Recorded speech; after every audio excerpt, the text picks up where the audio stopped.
shower head is made of a plastic.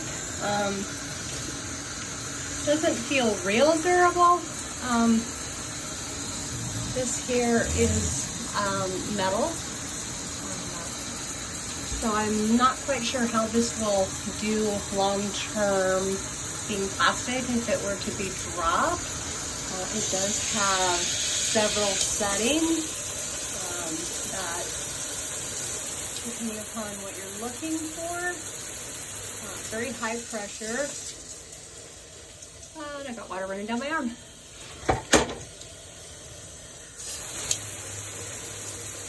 Very easy to install. I was able to change this out for my old one in less than 10 minutes, and it does have a very strong water pressure.